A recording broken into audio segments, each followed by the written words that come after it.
inicio. Muy buenas tardes, chicos. Soy la doctora Flor Beltrán. Nuevamente estamos hoy día reunidos para poder desarrollar un tema más, que es una patología muy frecuente acerca de la diarrea aguda.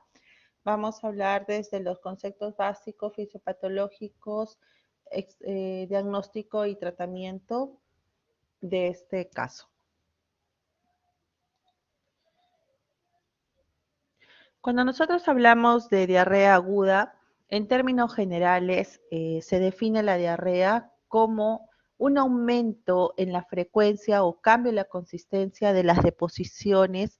Si hablamos de agudeza, estamos hablando que se desarrolla dentro de los primeros 14 días como tiempo de enfermedad. Sin embargo, si vamos a dar conceptos mucho más definidos, la diarrea se define como un aumento de las deposiciones con un peso de deposiciones no formadas mayor a 250 gramos en 24 horas, considerando como un peso máximo normal menor o igual a 250 gramos en 24 horas. Esta definición en términos generales, por más que sea una definición más exacta, pero es poco práctica porque es bien difícil de que cualquier paciente pueda pesar cada deposición por todas las veces, considerando que muchas veces estos episodios de diarrea son en números muy frecuentes durante el día. Por lo tanto, puede resumirse en términos generales que la diarrea es un un aumento tanto del contenido de las deposiciones y o aumento de la frecuencia, considerándola esta más de 3 veces al día. Desde el punto de vista del mecanismo de la producción de la diarrea, vamos a tener tres grandes, digamos, formas o mecanismos de producción de la diarrea. Vamos a tener una diarrea tanto de tipo osmótica, de tipo secretora y de tipo inflamatorio. Cuando hablamos de tipo osmótica, estamos hablando de una diarrea principalmente que jala agua, ¿no? Que está dada por la presencia de sustancias no absorbibles a nivel de la luz del intestino, que principalmente está dado por la lactulosa, el sorbitol, la lactosa o en pacientes que son intolerantes a la lactosa o en otras patologías adicionales. En el caso de las diarreas secretoras, estamos hablando de unas diarreas que son secundarias netamente a toxinas bacterianas que disminuyen la absorción o aumentan la secreción de la misma a nivel de la luz, y como un ejemplo muy frecuente en este caso es la diarrea producida por el Vibrio cólera. En el caso de las diarreas inflamatorias, ya no estamos hablando de una producción o mayor producción de sustancias o mayor proliferación de bacterias, sino que estamos hablando netamente a nivel de un daño de la misma mucosa. En los casos de los procesos inflamatorios, esta mucosa va a ser dañada, va a haber una disrupción de la mucosa o un proceso isquémico a nivel de la mucosa que va a producir desprendimiento de esta y por lo tanto como un mecanismo inflamatorio va a liberar agua y moco.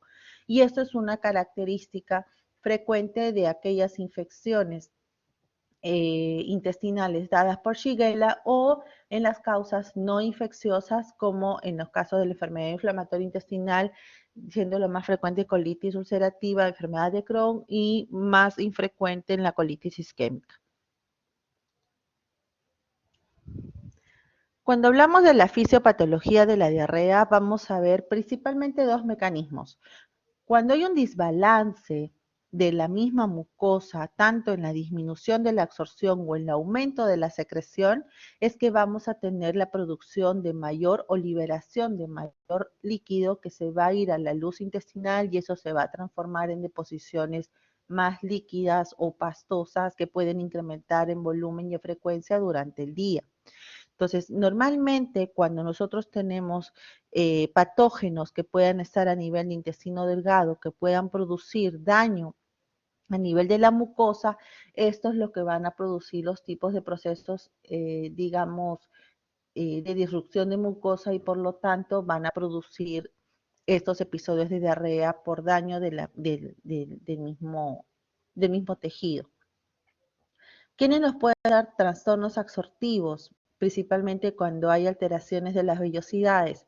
Eso es muy frecuente, por ejemplo, en los casos de infecciones virales, en los casos de infecciones por rotavirus o también por Cryptosporidium, infecciones por Giardia, que mayormente también afecta la mucosa pero duodenal de intestino delgado, Ciclospora, pero son patógenos mucho más infrecuentes.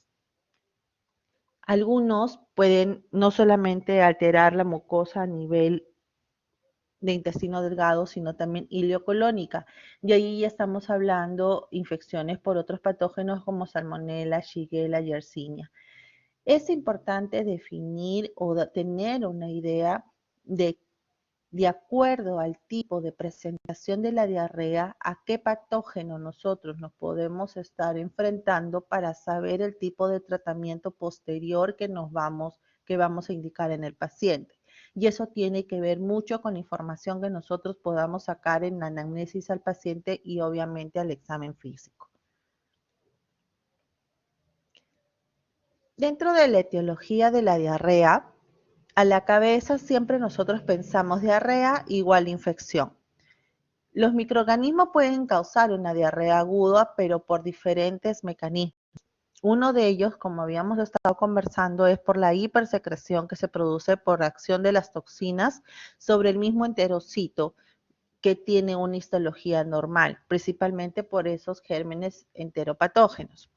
Pero hay otro mecanismo que ya es directamente por la invasión de la célula intestinal con esfacelación de la mucosa, con pérdida de sustancia y daño de la mucosa, lo que va a causar una disminución de la superficie absortiva, aumento de la osmolaridad luminal y presencia incluso de sangre en las heces. Cuando nosotros hablamos ya de que hay un daño en la mucosa, es cuando tenemos deposiciones que son sanguinolentas. Entonces, estas deposiciones sanguinolentas son las que nosotros nos hacen decir que hay un daño real de la mucosa, por lo tanto, ya estamos hablando de patógenos que invaden las células intestinales. A diferencia de otras diarreas, que son diarreas totalmente acuosas, son diarreas que pueden tener moco, pero que no tienen sangre, pero son abundantes y líquidas. Entonces, esas estamos hablando más de probables patógenos, pero que están ocasionando una hipersecreción tanto de agua y de moco, pero por efectos de las toxinas a nivel del mismo enterocito. Como les vuelvo a repetir, por las características propias de las deposiciones y las características clínicas que el paciente manifiesta y son evidentes al examen clínico, son las que a nosotros nos van a hacer predecir qué tipo de germen es y a qué nivel y probablemente cuál sería su fisiopatología de cómo está atacando ese intestino, solamente por las características de las diarreas. Entonces, cuando nosotros vamos a tener la presencia de un patógeno, muchas veces es difícil identificarlo de forma inicial. No es tan fácil poder acceder a estudio de heces para identificación exacto del germen, que muchas veces son bacterianos o virales. Normalmente solo podemos nosotros definir que realmente hay un proceso infeccioso por medio de un examen de heces rápido, mas no podemos identificar específicamente qué germen es y hacemos tratamientos empíricos de acuerdo a lo más frecuente. Sin embargo, nosotros ya podemos pensar, como les mencionaba, de acuerdo a las características de las deposiciones y del cuadro clínico, a qué nivel puede estar afectando. Si es una afectación a nivel de intestino delgado, si es una afectación a nivel de hilo cólico o si es una afectación que puede tanto afectar al intestino corto, como, al intestino grueso como al intestino delgado. Entonces, cuando pensamos nosotros que hay un germen que está afectando el intestino delgado, lo que nosotros más pensamos es que son a consecuencia de gérmenes tipo Vibrio cólera o aquellos enteros patógenos como la Escherichia coli, frecuente también los rotavirus, que es mucho más frecuente en niños, la presencia de Giardia, que la encontramos más a nivel del duodeno. Entonces, esos tipos de gérmenes van a tener una acción enterotoxigénica, donde van a dañar las vellosidades, esas vellosidades que nosotros normalmente las podemos ver como si fueran siempre lo comparo yo como si fuera una toalla de baño, ¿no? Eso que tiene esa felpa, todo colchadito. Cuando hay un daño netamente de la mucosa, esas vellosidades se pierden y disminuyen su capacidad de absorción, pero usualmente no tienden a ser inflamatorias, por lo tanto no vamos a ver ni moco ni sangre. Entonces, en aquellas diarreas que yo las vea acuosas, yo voy a pensar, ok, puede estar afectándose, entonces puede haber una afectación netamente intestino delgado y mis probables agentes patogénicos pueden ser cualquiera de esos, ¿no? Escherichia coli, rotavirus, Yardia, parasitarios también como estrogiloides o el vibrio cólera, que ahora en nuestro medio es mucho más infrecuente. Pero cuando nosotros estamos frente a una diarrea que ya es por una causa invasiva del nivel de la mucosa, usualmente inflamatoria, donde vemos que hay un gran compromiso sistémico del paciente, que incluso puede haber manifestaciones de fiebre, intolerancia oral, dolor abdominal, que puede tener o no deposiciones líquidas con moco, con sangre. Nosotros ya estamos hablando de que hay una lesión de la mucosa, entonces estamos hablando de gérmenes invasivos o citotóxicos que están dañando la célula. Entonces, ahí estamos hablando de probables gérmenes ileocolónicos y que los gérmenes que están agrediendo puede ser la Shigella, Salmonella, Campylobacter, Yersinia, la Escherichia coli, pero la enteroinvasiva como otros, ¿no? Pero también tenemos cuadros en los que puede haber una presentación mixta. Pueden haber episodios en los que empieza probablemente solo como una diarrea acuosa de gran cantidad, pero que con la frecuencia y con el pasar de los días ya se vuelve ya mucosa y sanguinolenta. Entonces ahí estamos pensando en una afectación a nivel de todo el intestino y lo primero que se nos puede venir a la cabeza es por Escherichia coli.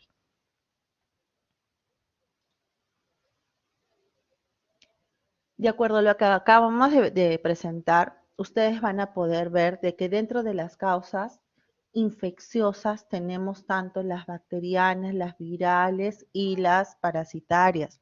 Dentro de las bacterianas a la cabeza lo más frecuente es la Escherichia coli, el Campylobacter, el Vibrio cólera, también otros bacteroides, pero siempre en la cabeza va ahí la Escherichia coli, productora de diarrea que mayormente es la enteropatógena. Dentro de los virales tenemos más frecuente el rotavirus y menos frecuente el citomegalovirus, el cual se presenta más, pero en los pacientes que son inmunosuprimidos, pacientes con VIH, pacientes con tratamientos inmunológicos o biológicos, pacientes que están con tratamientos con corticoides o pacientes oncológicos. Pero también tenemos infecciones parasitarias. Dentro de las infecciones parasitarias más frecuentes que pueden ocasionar también diarrea, están los protozoarios como el Cryptosporidium, la Yardia, la microspora, isospora, ciclospora, el Blastocystis hominis, que es un patógeno, un protozoario que se encuentra muy frecuente a nivel intestinal, pero que muchas veces es asintomático y que solamente debe tratarse en aquellos pacientes que suelen presentar síntomas. En el caso de las infecciones parasitarias por el mintos, ahí tenemos lo más frecuente es estrongiloidiasis y otros como el esquistosoma manzoni, que son muchos más infrecuentes. Pero como les decía, si bien es cierto la etiología de las diarreas agudas suele ser infecciosa, no debemos de quedarnos solamente con la idea de que una diarrea puede ser infecciosa de primera instancia si es que no hemos aunado un poco más tanto en la historia del paciente como en el examen físico. Tenemos que tener en cuenta también todas las causas no infecciosas. Suele verse que hay varios pacientes que son polimedicados por muchas enfermedades y que tienen episodios de diarrea de forma ocasional. Ya no se catalogaría como una diarrea aguda, sino como una diarrea crónica, pero hay pacientes que toman medicamentos de forma reciente o que acaban de cambiar de medicación o que toman un medicamento sin conocer cuáles fueran sus efectos secundarios, estos que tienen la típica de comprarse los medicamentos en las farmacias. Entonces, ahí vemos que muchos pacientes pueden tener diarreas a causa de ciertos fármacos. También hay que ver los aditivos alimentarios. Pacientes que son intolerantes a la lactosa suelen tener muchos episodios de diarrea, incluso diarreas agudas que pueden llevar a la deshidratación, que al final es el principal motivo por el cual el paciente llega a la emergencia. Algunos tóxicos, sustancias tóxicas que puedan ingerir el paciente, colitis isquémica, los casos de enfermedad inflamatoria intestinal, como se los mencioné en algún momento, ¿no? Los casos de colitis ulcerativa o enfermedad de Crohn, pacientes con enteritis rádica, pacientes que reciben radioterapia por alguna causa que pueda condicionar también una enteritis por radiación, y otras causas, tanto como sepsis, impactación fecal o el estrés psicológico, que también es una causa de diarrea, pero es una diarrea más funcional.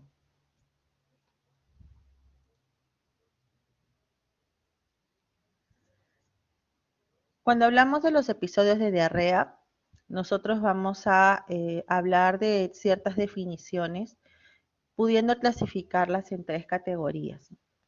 A la cabeza una diarrea aguda, como les he mencionado desde el inicio, que es una diarrea que suele presentarse con deposiciones de 3 o más deposiciones acuosas, disminuidas de consistencia en las 24 horas previas del momento que está acudiendo a la emergencia, ¿no?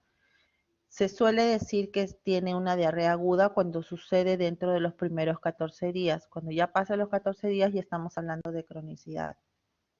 Hablamos de diarrea disentérica cuando hay la presencia de sangre visible en las deposiciones. O sea, son deposiciones líquidas que en algunas veces pueden ser pastosas, asociadas muchas veces a moco por el proceso inflamatorio con sangre.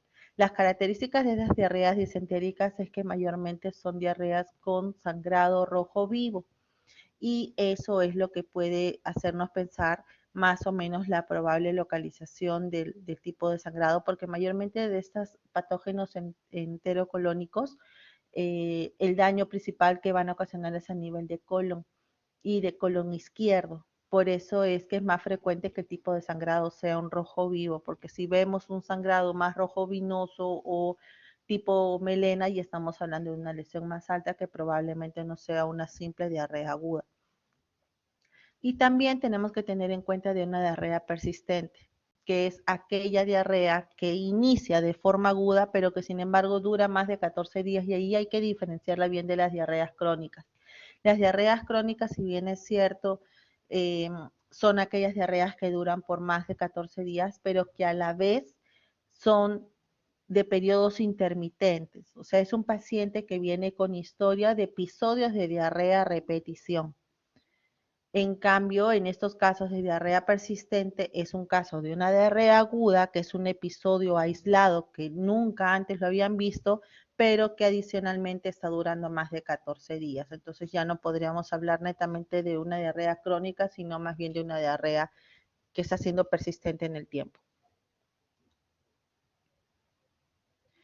Entonces, cuando nosotros tenemos un paciente que acude a nosotros por un episodio de diarrea, tenemos que tener muy en cuenta la evaluación inicial del paciente. Siempre es importante que nosotros valoremos la severidad de la enfermedad a la que nos estamos enfrentando con el paciente, y eso principalmente es dado por los signos de descompensación o inestabilidad hemodinámica o deshidratación que pueda tener este paciente, porque de acuerdo a eso va a ser el mecanismo de cómo nosotros vamos a hidratarlo. Es importante que identifiquemos las causas probables de esta diarrea a base de la anamnesis, tiempo de enfermedad, características de las deposiciones, está asociado o no a dolor, tiene náuseas, tiene vómitos, hay intolerancia oral, hay sensación de síncope o desvanecimiento, sudoración fría, palidez. Son datos que nosotros tenemos que ir preguntando de conforme se han ido presentando en el transcurso de los días, pero a la vez también es importante saber qué enfermedades concomitantes tiene, qué medicamentos ha estado tomando en los últimos días, si es que ha cambiado alguna medicación o ha comido algo fuera de lo habitual en los últimos días. Son datos que a nosotros nos van a servir para poder imaginarnos qué tipo de patógeno es el que pudiera estar ocasionando y a qué nivel. Así también como los hallazgos clínicos que nosotros podamos identificar al paciente, que el examen tiene que ser rápido y sucinto, de cabeza a pies, ¿no? Desde los ojos, sequedad de mucosas, estado sensorio, evaluar siempre los pulsos, si hay algún signo de deshidratación, si hay diaforesis, si hay sequedad de boca, de mucosas, si hay este dolor abdominal, localización de dolor, irradiación de dolor, intensidad de dolor, que son características muy importantes para saber el manejo que vamos a brindar a ese paciente. Y a la vez también es importante evaluar las características de la diarrea. Cuando nosotros preguntamos al paciente, el paciente viene diciendo, doctor, estoy con diarrea. Entonces, no nos debemos de conformar con que él nos diga eso porque pueden ellos tener un mal concepto o una mala definición de la diarrea. Entonces, nosotros tenemos que decir cuáles son las características de posiciones. Son líquidas, son pastosas, son formadas, fragmentadas. Las deposiciones tienen moco, sangre. Las deposiciones, ha notado si es que después de hacer las deposiciones tiene sensación de querer seguir evacuando, a eso lo llamamos tenesmo. Le preguntamos al paciente, ¿tiene que pujar para hacer las deposiciones? Eso lo llamamos pujo. Las deposiciones son precedidas o no de dolor. El dolor abdominal calma cada vez que hace deposiciones. Entonces son datos que nosotros tenemos que saber indagar en estos pacientes. Tenemos que nosotros dirigir la entrevista, porque normalmente estos casos de diarrea son pacientes que vienen como emergencia. Entonces, o como una consulta urgente del día. Y nosotros tenemos que saber abordar ese paciente para poder sacar la información más importante que nos permita a nosotros poder llegar a un buen diagnóstico y darles el tratamiento indicado, considerando que no todas las diarreas se tratan ni con antibióticos, ni con antidiarreicos, ni con hidratación. Va a depender de todo lo que hemos estado conversando. Como les mencionaba, antecedentes importantes del paciente, si es que hay, desde cuándo aparecen las deposiciones, la frecuencia de deposiciones, tipo volumen, si hay sangre o no, vómitos, si hay medicamentos que ha recibido, todo lo que hemos estado conversando en esto último, incluyendo las pistas epidemiológicas, más aún ahora en el contexto en el que estamos, si es que has tenido viajes recientes, si es que el paciente ha estado en contacto con pacientes con COVID positivo, si es que esto ha estado asociado o no a fiebre. Entonces son datos que nosotros tenemos que sacarlo de forma rápida. Al examen físico, principalmente el peso corporal nos sirve en los niños, en los pediátricos, en los adultos no tanto. Los niños sí, porque tienden a perder peso rápidamente, se deshidratan muy rápido. Es importante por lo menos temperatura, pulso, frecuencia cardíaca, frecuencia respiratoria, presión arterial, nivel de sensorio también es muy importante. Y eso nosotros lo podemos utilizar dentro de una evaluación de deshidratación. Hay un método de DACA, que es un método muy sencillo y muy básico que está dado por la Organización Mundial de Gastroenterología, donde nos explica bajo ciertos parámetros clínicos rápidos cuál va a ser nuestro plan de abordaje con ese paciente con respecto a la hidratación. Acuérdense que fuera de que el paciente pueda sentirse o no incómodo por las deposiciones, es la deshidratación, el malestar general, la sensación de debilidad y desvanecimiento, que es lo que los va a llevar a la atención, sea en consulta o en emergencia.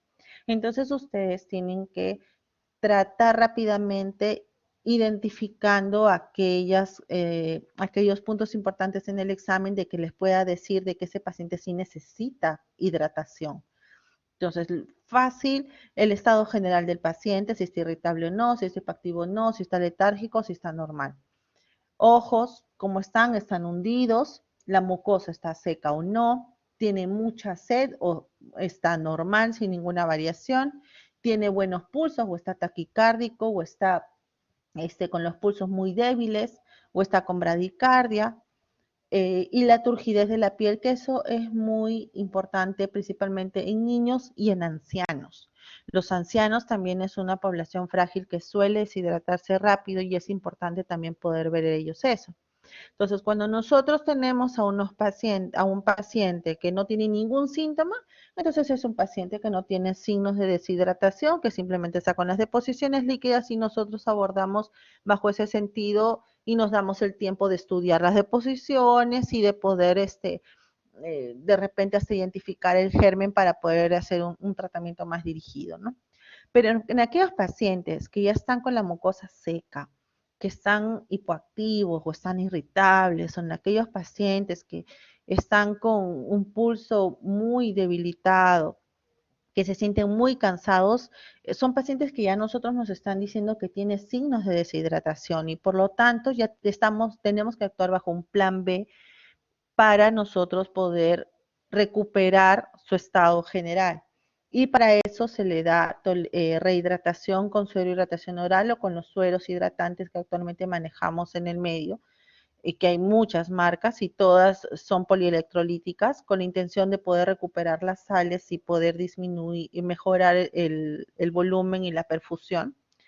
Pero si este paciente tiene intolerancia oral, no tolera la vía oral, es un paciente que está muy letárgico, en muy mal estado, está con las mucosas secas, incluso hipotenso, ya es un signo de deshidratación severa, entonces ya nos da la idea de que ese paciente debe ser manejado bajo un plan C, ya con hidratación probablemente endovenosa, porque ya no hay tolerancia oral hasta que pueda tolerar.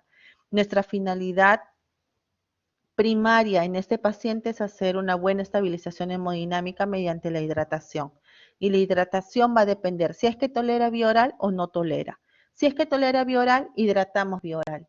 Pero si es que no tolera la vía oral, inmediatamente instauramos, si es posible, 2 vías endovenosa y le metemos solución polielectrolítica o le metemos cloruro para poder restablecer el estado de hidratación y sensorio de ese paciente y se va reevaluando conforme van pasando las horas hasta mejorar el estado de hidratación.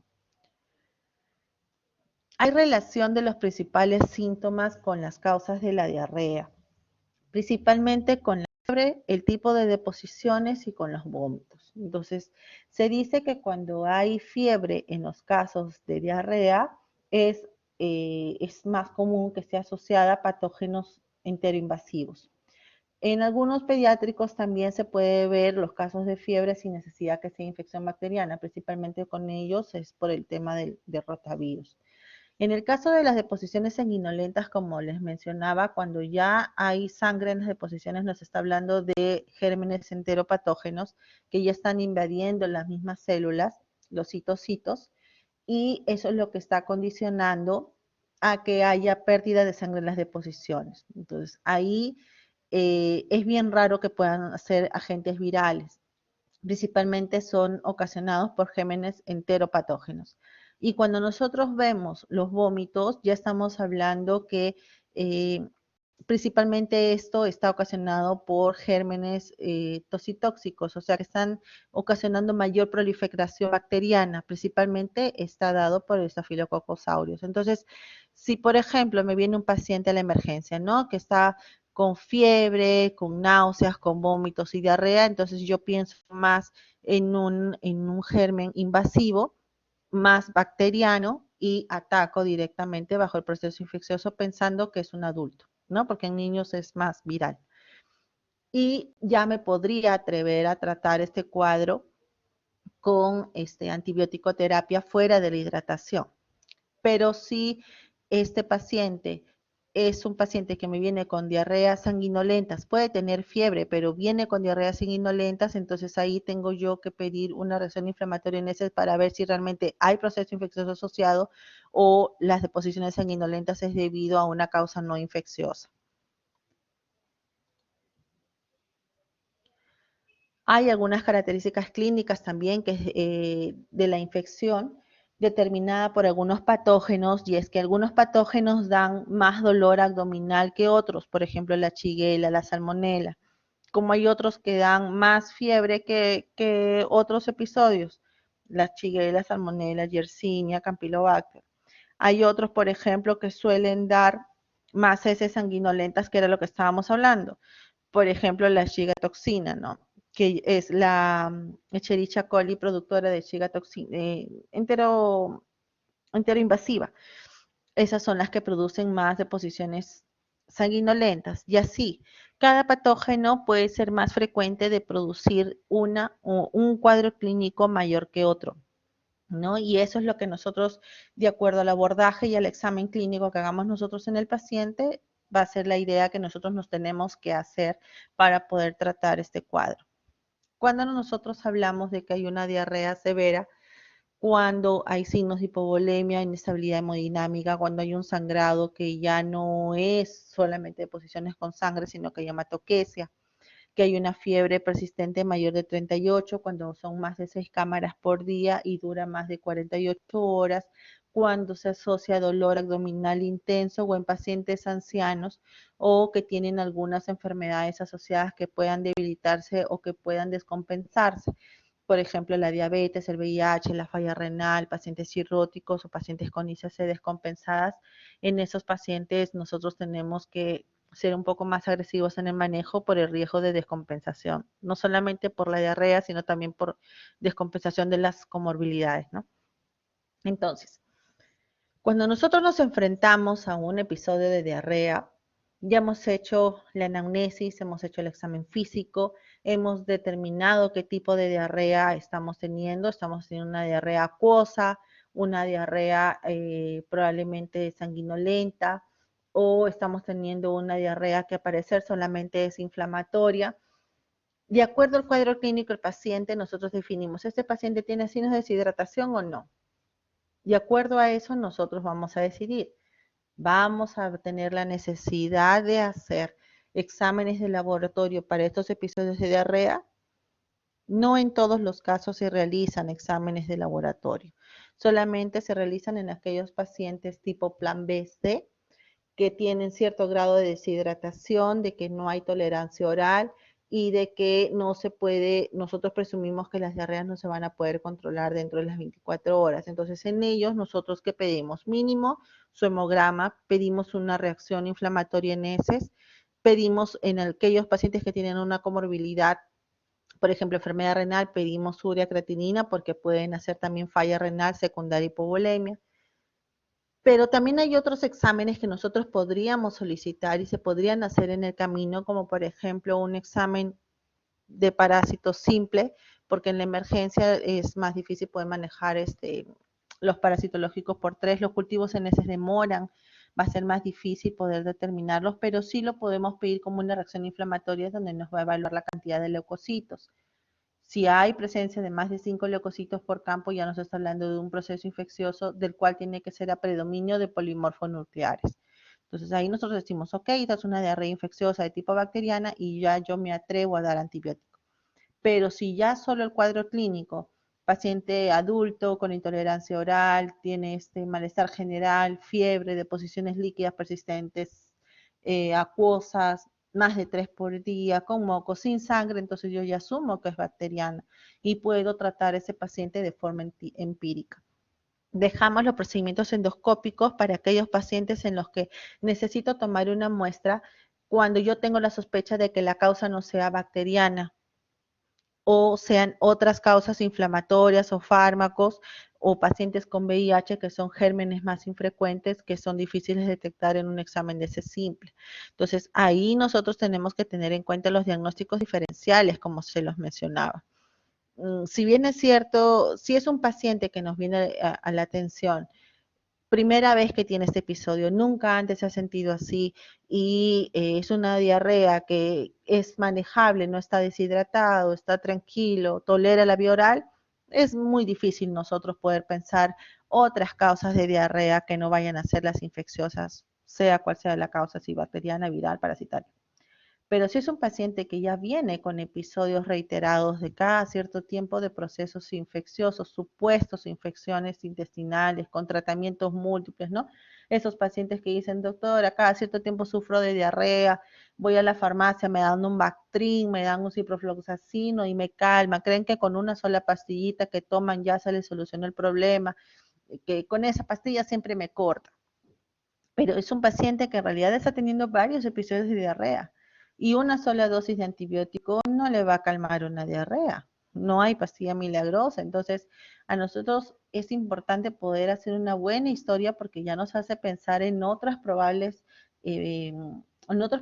diagnósticos diferenciales, ¿no? Y ahí nosotros ya es cuando indicamos, fuera de los exámenes que hemos indicado adicionalmente, si nosotros tenemos un paciente de diarrea, pedimos por lo menos un parasitológico, pedimos un cultivo, pedimos tinciones especiales cuando tenemos sospechas de Cryptosporidium en otros pacientes y vemos que todo está negativo y el paciente sigue con episodios de diarrea, entonces ahí nosotros ya pasamos a otros tipos de estudios, pero más invasivos como los estudios endoscópicos para poder tomar muestras y biopsias, pensando en las posibilidades de enfermedad inflamatoria, colitis microscópica, colitis colágena o episodios de isquemia, trombosis mesentérica que también lleva a grados de isquemia intestinal, a una colitis isquémica, etcétera, ¿no?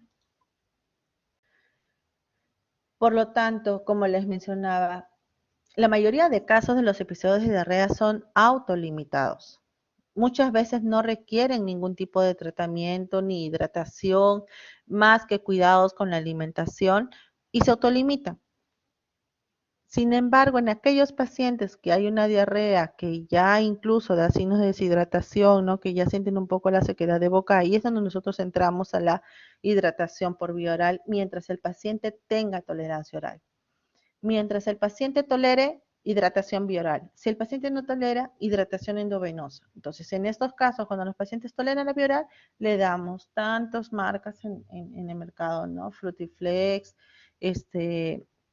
hay ahorita se me va el nombre, pero hay un montón de nombres, electroral, que fácilmente puede tolerar el paciente un vaso por cada deposición para ir rehidratando por cada pérdida que se tiene. Fuera de las medidas higiénico-dietéticas, mientras está con los episodios de diarrea, evitar los lácteos, evitar las verduras, evitar frutas, evitar las grasas, evitar carnes rojas, comer todo cocido, sancochado, algo consistente, con arroz, con sémola, con fideos, como para poder dar un poco más de consistencia a las deposiciones, porque si todo lo que va a estar tomando es agua, agua, agua, obviamente no va a formar las deposiciones y todo lo va a seguir eliminando líquido. Entonces, son orientaciones generales que nosotros debemos de dar al paciente fuera del tema de la hidratación oral. Pero hay otros tipos de tratamientos contra la diarrea que ya va netamente a tratar no solamente el tema de la infección, sino también el tema del volumen para aquellas diarreas que son de gran volumen y que sabemos nosotros que lo puede llevar fácilmente a la deshidratación. Y es en el caso, por ejemplo, de los inhibidores de la encefalinasa intestinal. El rasecadrotilo es un medicamento que se hidroliza rápidamente, se transforma en un metabolito activo que es el tiorfano, cuyo efecto es netamente inhibir la encefalina. Esto va a producir que se prolongue la acción de esta fisiológicamente de las encefalinas endógenas, por lo tanto, va a disminuir la secreción de agua y electrolitos a la luz. Eso quiere decir que este inhibidor de encefalinasa lo que va a producir es una disminución de liberación de agua y electrolitos. Por lo tanto, me va a disminuir los episodios de las diarreas acuosas abundantes. ¿Cuándo indico yo este resecadrotilo? En los casos de diarreas abundantes, esas diarreas que realmente deshidratan. Ahí es cuando yo indico aparte de antibiótico, más que nada es como un antidiarreico, pero también actúa a nivel antibacteriano. También es importante aquellos antidiarreicos, pero ahí tenemos que tener una salvedad. Las diarreas infecciosas no se dan antidiarreicos. Y eso es un mensaje que ustedes tienen que tener en la cabeza. Acuérdense que la diarrea es un mecanismo de defensa. El intestino necesita expulsar aquellas toxinas que están ocasionando la diarrea. Si ustedes cortan ese mecanismo de defensa, van a generar que las bacterias o el germen que esté condicionando el proceso infeccioso prolifere fácilmente en el intestino y puede complicarse. Entonces, los antidiarreicos solamente están indicados en aquellos casos de diarreas acuosas que nosotros demostremos o tengamos la alta sospecha que no sean infecciosas. Entonces, aquellos pacientes, por ejemplo, ¿no? Que son las diarreas por intolerancia a la lactosa, que estas diarreas deshidratadas, que lleguen a deshidratación, son infrecuentes. O en aquellas diarreas funcionales, aquellos pacientes que tienen la sospecha o que son diagnosticados de intestino irritable, que tienen episodios de diarreas así abundantes, le damos los antidiarreicos, pero no son medicamentos que deben ser utilizados en los casos de diarreas infecciosas. Muy raras veces tenemos pacientes que son pacientes principalmente extranjeros o son pacientes que han llegado de algún viaje, de alguna zona lejana. Entonces, tenemos la sospecha de una diarrea de viajero con una intensidad leve a moderada. En esos pacientes yo sí le puedo indicar un antidiarreico. Pero en otros casos de infecciones, eh, en cuadros de diarreas infecciosas, no se da.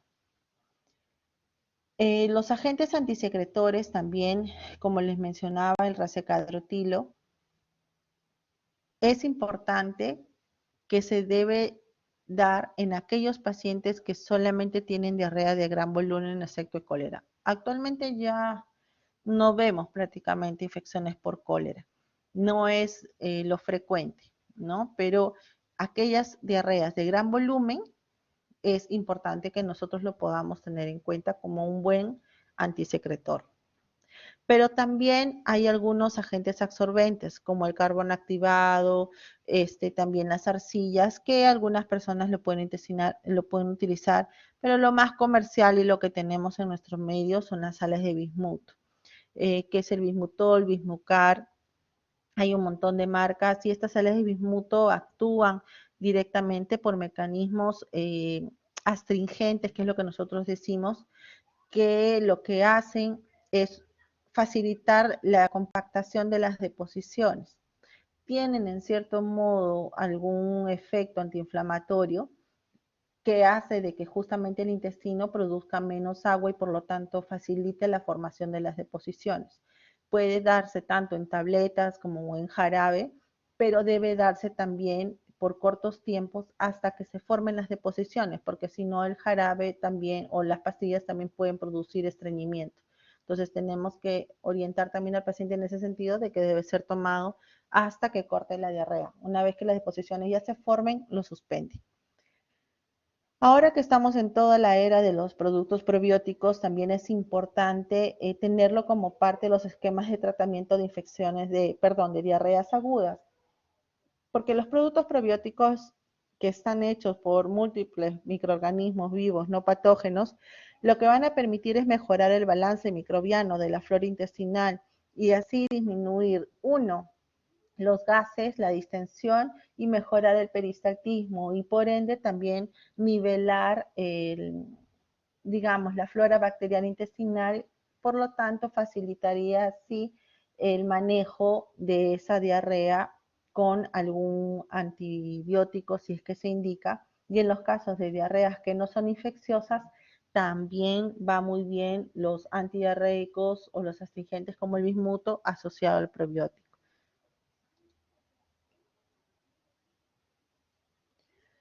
En términos generales, y eso ya después ustedes con calma lo van a poder revisar, cuando nosotros tenemos un episodio de diarrea, donde las manifestaciones principales va a ser dolor, deposiciones líquidas, algunos que pueden estar asociados o no a náuseas o vómitos, raras veces también con signos de deshidratación, puede haber sequedad de las mucosas, algunos casos de deposiciones con sangre, cuando ya tenemos mayor compromiso sistémico, hay dolores musculares, poliarticulares, entonces nosotros ya estamos sospechando de que sea una diarrea infecciosa, ahí es cuando nosotros nos vamos a los tratamientos antibióticos recomendados y los alternativos. Los más recomendados y que barremos con la mayoría de los gérmenes intestinales, estamos hablando de las quinolonas y estamos hablando de las sulfas. Podemos tratarlos con ciprofloxacino o con sulfametoxazol y como alternativas también los podemos tratar con tetraciclina siendo menos frecuentes. Igual de otros tipos de gérmenes, los Las alternativas casi frecuentes son el ciprofloxacino y el sulfamethoxazol con trimestoprim. Raras veces indicamos el metronidazol, principalmente cuando tenemos infecciones parasitarias, que ya las hemos demostrado, principalmente como el de Giardia lamblia, donde ahí el que mejor actúa es el metronidazol.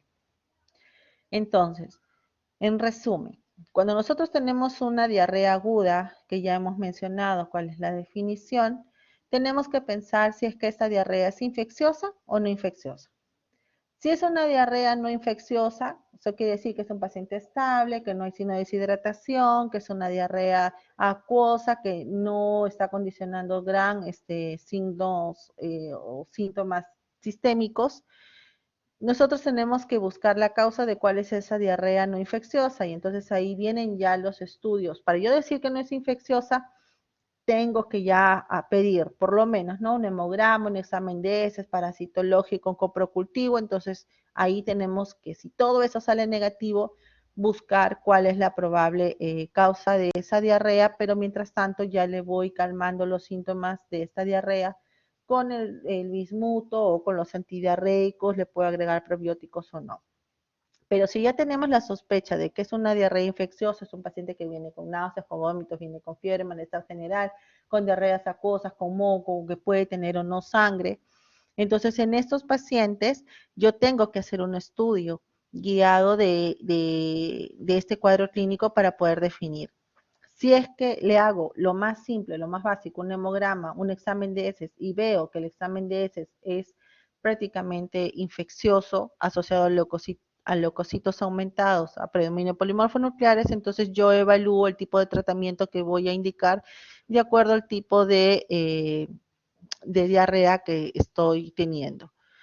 En el caso de aquellas diarreas que yo tengo la sospecha de que sean de otra causa, que puedan ser no infecciosas o aquellas infecciosas raras, por ejemplo, en aquellos pacientes inmunosuprimidos, lo ideal es hacer un estudio endoscópico con la finalidad de poder tomar muestras y hacer algún tipo de análisis buscando posibilidades de citomegalovirus o de enfermedad inflamatoria intestinal.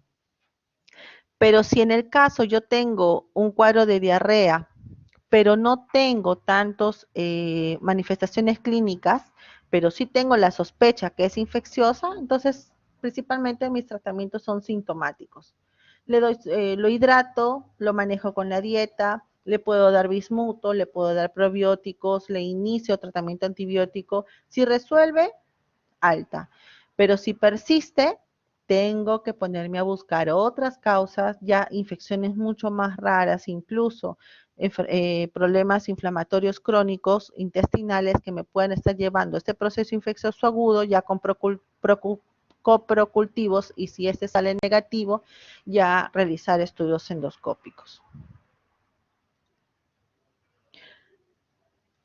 Bien, chicos, hemos terminado con la parte teórica. ¿Tienen ustedes alguna duda, alguna consulta acerca de lo que hemos conversado ahora?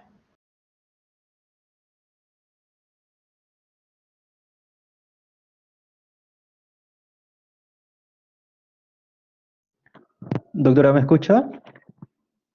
Sí, Edson, te escucho. Sí, una consulta. En cuanto a la localización del germen, tanto el de Escherichia coli enteroinvasiva, que se encontraba tanto en el intestino delgado y grueso, ¿cómo va a ser las manifestaciones de las heces? No escuché bien esa parte, disculpe. Cuando estamos hablando de infecciones a nivel de intestino delgado, las manifestaciones son diarreas más acuosas. Son deposiciones líquidas que no van a tener moco, simplemente son deposiciones líquidas, incluso con fragmentos, con alimentos fragmentados o en trozos, porque no están siendo digeridos o absorbidos, porque justamente el daño que se están ocasionando por los gérmenes están haciendo que esta mucosa se esfacele y no se produzca una buena capacidad de absorción.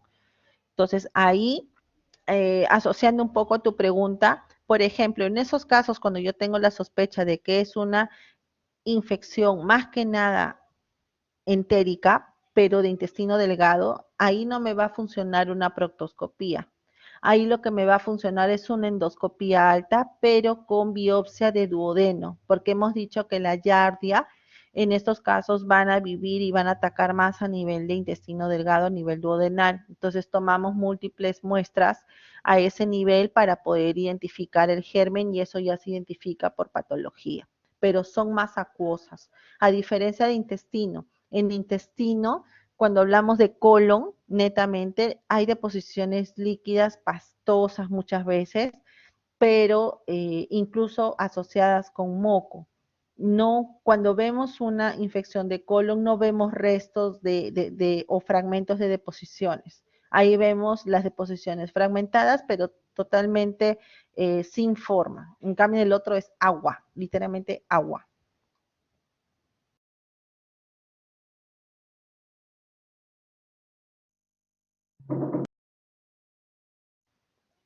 ¿Alguna otra pregunta, chicos?